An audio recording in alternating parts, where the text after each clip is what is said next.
بسم اللہ الرحمن الرحیم۔ السلام علیکم۔ چینا ٹی وی میں خوش آمدید۔ آج سب لوگوں کی نظریں عمران خان کے گجرانوالہ کے جلسے پر تھیں، اور عمران خان جب روانہ ہونے لگے تھے تو ان کے طیارے میں ایک خرابی آئی۔ اب دیکھنا یہ ہے کہ یہ فنی خرابی تھی یا ایک سازش تھی، اور عمران خان آج حقیقی آزادی کے آخری مرحلے کا اعلان کریں گے۔ جب سے تحریک عدم اعتماد آئی ہے اور پی ڈی ایم والے حکومت میں آئے، ان لوگوں نے اپنی ہر انتقامی کارروائی کی، اپنے کیسز کو ختم کرنے کی کوشش کی۔ جو کوئی بھی ان کے خلاف گیا اس پر کوئی نہ کوئی مقدمہ کیا اور اسے گرفتار کیا یا اسے ڈائریکٹ غائب کروایا گیا، اور دوسری طرف جو بھی میڈیا چینل اور جو اینکر ان کی حقیقت دکھاتا تھا اس کے خلاف بھی مقدمات کیے گئے، اور اگر میڈیا چینل کوئی ایسا کرتا تھا تو اسے بند کیا گیا۔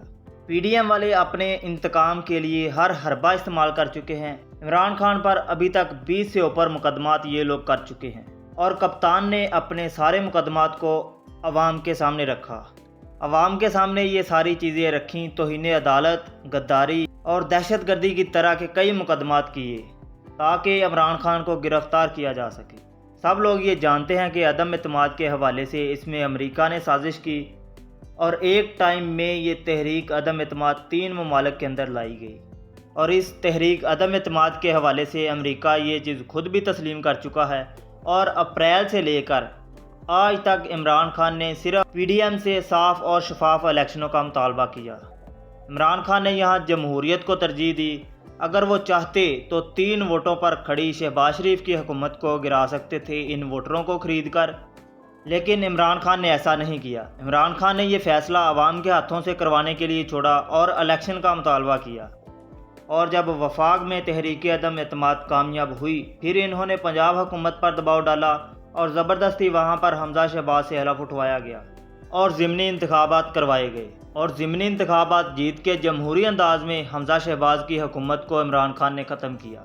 اور جب یہ دیکھا گیا کہ یہ عمران خان ہم سے سنبھالا نہیں جائے گا تو اسے قتل کروانے کی بھی سازشیں کی جاتی رہیں۔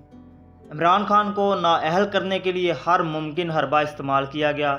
فارن فنڈنگ کا کیس درج کیا گیا، توشہ خانہ کا کیس بنایا گیا، توہین عدالت کا کیس، اور عمران خان خود عدالتوں میں پیش ہوتے رہے۔ اگر یہاں پر اپوزیشن والے ہوتے تو انہیں کوئی نہ کوئی بیماری لگی ہوتی، کسی کی کوئی کمر درد ہوتی، اور کوئی اپنی طبیعت ناسازی کا بہانہ لگا کر بیٹھا ہوتا۔ اس سے پہلے کئی دفعہ عدالت کی توہین کی جا چکی، اور اصل معنوں میں اگر دیکھا جائے تو وہ اصل توہین عدالت تھی جو نون لیگ والے کرتے رہے۔ عدالتوں پر نون لیگ نے چڑھائی بھی کی۔ اس وقت نہ تو کوئی توہین عدالت کیس سامنے آیا اور نہ ان کے اوپر کوئی کیس درج کیا گیا۔ یہ لوگ اسٹیبلشمنٹ پر بھی حملے کرتے رہے، وہاں سے بھی کوئی رسپانس نہیں آیا۔ اصل میں اپوزیشن کے اندر یہ خوف ہے کہ اگر الیکشن کروائے تو عمران خان اب 2/3 اکثریت کے ساتھ واپس آئے گا، اور جب 2/3 اکثریت کے ساتھ وہ واپس آئے گا تو جس طرح کے منصوبے ہیں اس سے پاکستان کی معیشت مضبوط ہو سکتی ہے، اس سے امریکہ کی اجارہ داری ختم ہوگی اور ملک کے سارے غداروں کو جیل میں ڈالا جائے گا، اور غیر ملکی طاقتیں پاکستان کی معیشت کو مضبوط ہوتے ہوئے نہیں دیکھنا چاہتی۔ اسی لیے اب دوبارہ دباؤ ہے کہ عمران خان کو مائنس کرو۔ اصل میں پاکستان آزاد تو ضرور ہے، لیکن محض یہ ایک نام سے ہے۔ آج تک اس کے سارے فیصلے غیر ملکی طاقتیں کرتی رہیں، لیکن کیوں؟ پاکستان اس لیے آزاد ہوا تھا کہ پھر سے ان کے ماتحت رہیں، اور اب فیصلہ عوام نے کرنا ہے اور حقیقی آزادی ان سے کیسے لینی ہے۔ اور اب مین بات کہ عمران خان کے طیارے میں اچانک خرابی، اس سے پہلے ایک گاڑی میں آگ لگی تھی، اور اس حوالے سے عمران خان پہلے بھی کہہ چکے ہیں کہ ان کی جان کو خطرہ ہے۔ سیاسی قتل ایسے ہی کیے جاتے ہیں، یہ صرف ایک بہانہ ہوتا ہے، اور اتنے بڑے سیاسی لیڈر کے لیے پہلے ہی رانا ثناءاللہ اور مریم نواز انتقام کے حوالے سے بہت آگے کی حد تک بھی جا چکے ہیں، اور جو لوگ عدلیہ کو دھمکا سکتے ہیں وہ ایسے کام بھی کر سکتے ہیں۔ اور مریم نواز پہلے ہی لندن جانے کی تیاریاں مکمل کرنا چاہتی ہیں۔ اس کے پیچھے ایسی کیا وجہ ہے؟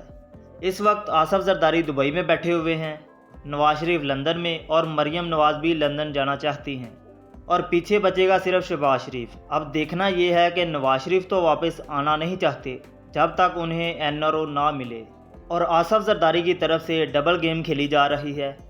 ان کا مقصد ہے کہ نواز لیگ کی سیاست کو ختم کیا جائے۔ اصل میں تحریک عدم اعتماد میں آصف علی زرداری کا بہت اہم کردار رہا، اور اب وہ دبئی میں کیوں بیٹھے ہوئے ہیں؟